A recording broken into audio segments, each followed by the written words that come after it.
How to start a chess game. Once you have learned how to play a game, that is, you know all the rules, how the pieces move, then you need to know how to start a chess game. Of course, there are many ways you can start, good ways, bad ways, but it's good to know what are the best practices when you start a chess game and the things you should not do. On a chessboard, there are 64 squares, but for most part of the game, especially uh, when you start the game, there are four squares that are really important.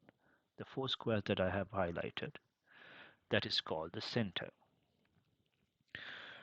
The aim of the opening or the the beginning part of the game is to get your minor pieces out.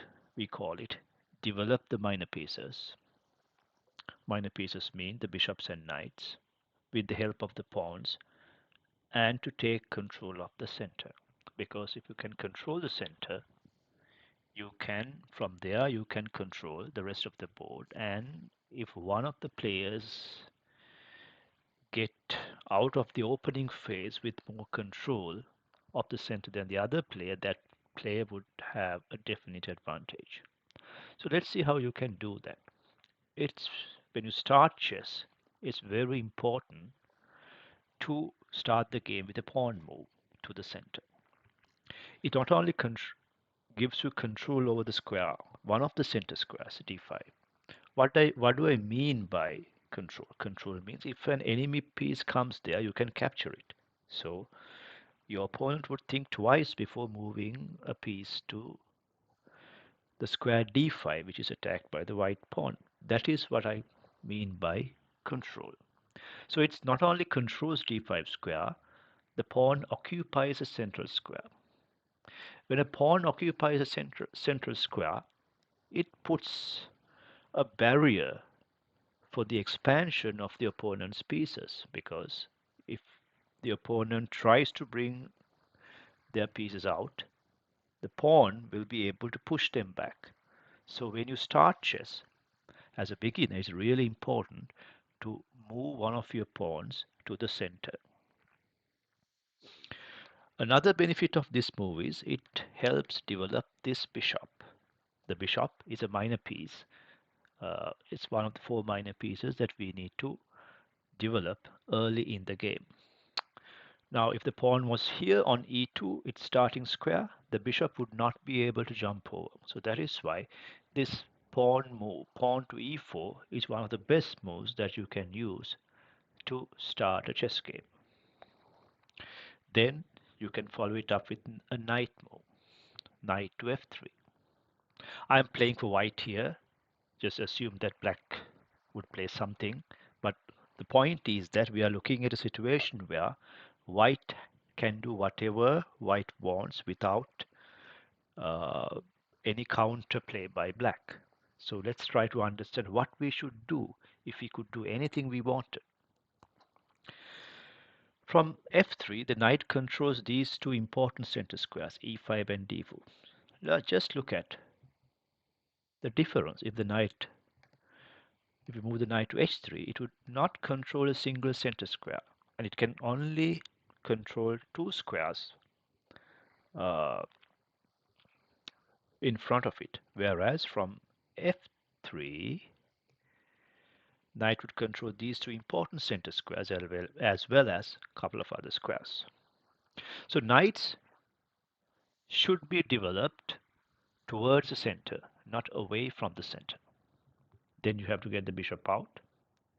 So usually one of the knights are developed before your bishops, but there's no such rule.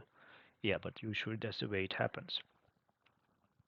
So bishop c4 is a good move because it gives you some control of the d5 square. So see, now the bishop has control of d5.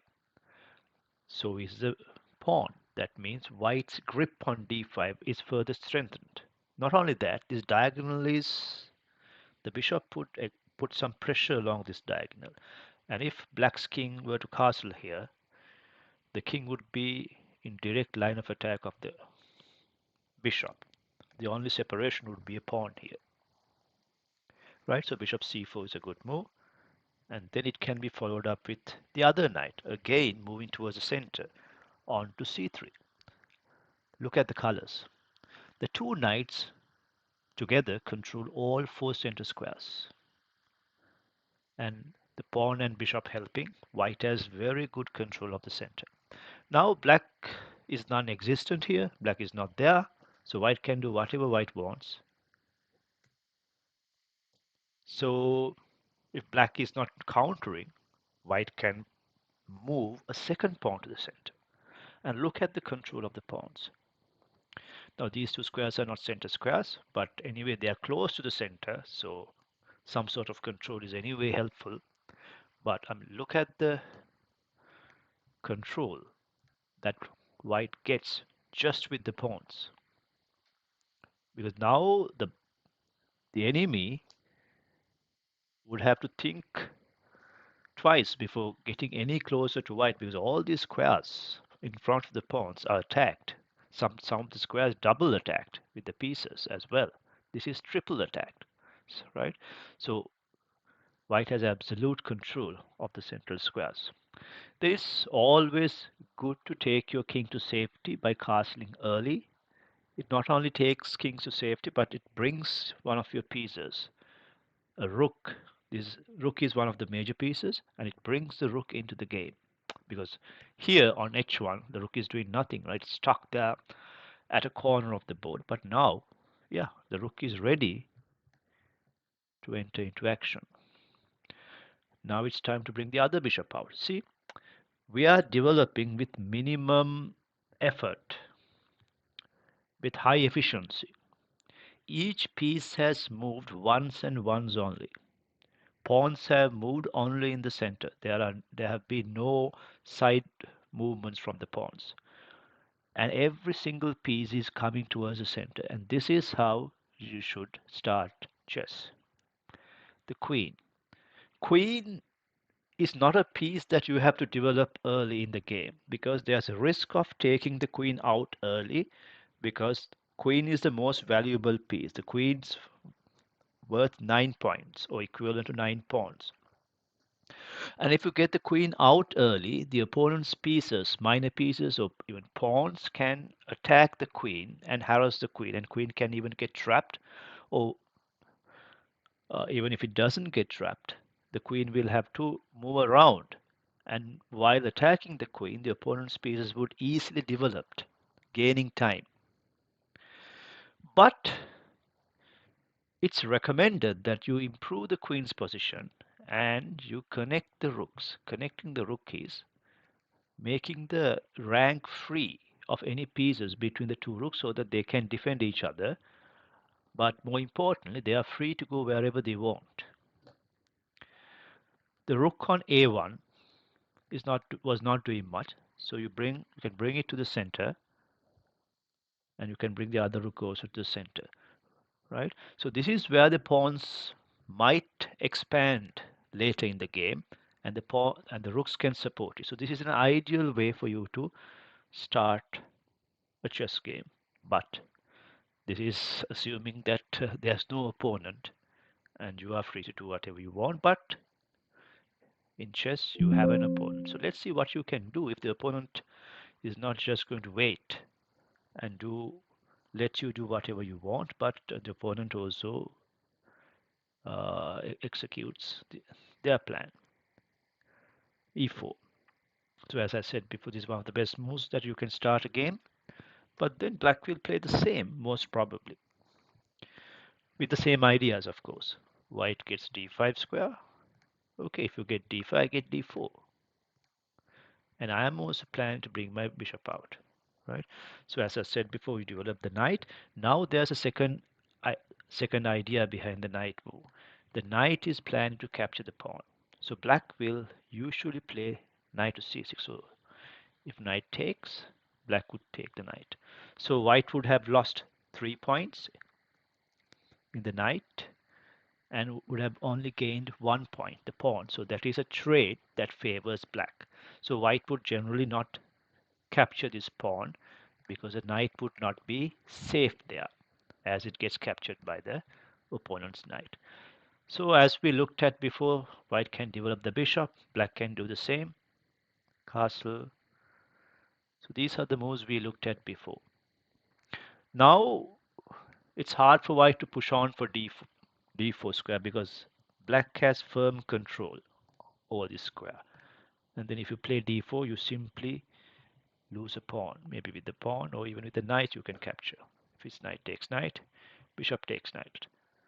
And the bishop is quite safe there. The queen cannot capture it as the bishop would capture the queen. You don't want to lose the queen like that. And if you count the pieces, count the number of pawns, white has 7 pawns, black has 8 pawns. So black would have gained a pawn. Because of that, the d3 move is the better move here. Bishop g5. See, all the minor pieces are out. 1, 2, 3, 4. d7. Queen slightly moves forward and connects the rooks as I recommended before.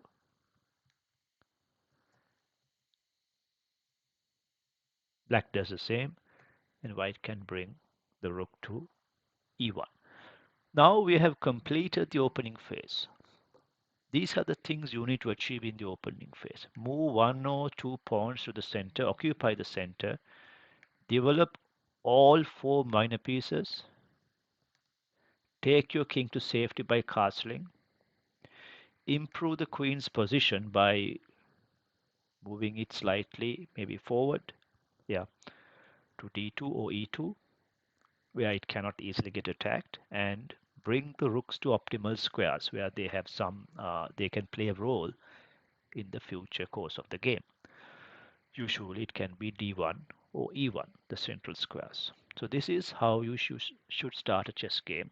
This knowledge is sufficient for you to, to play chess to a very high level. I mean, there are certain opening systems with many thousands of different systems or openings that you can learn, but that's not really needed to until you become a stronger player. This knowledge about piece development, taking control of the center, taking the king to safety, this is sufficient. This opening knowledge is sufficient for you to go a long way.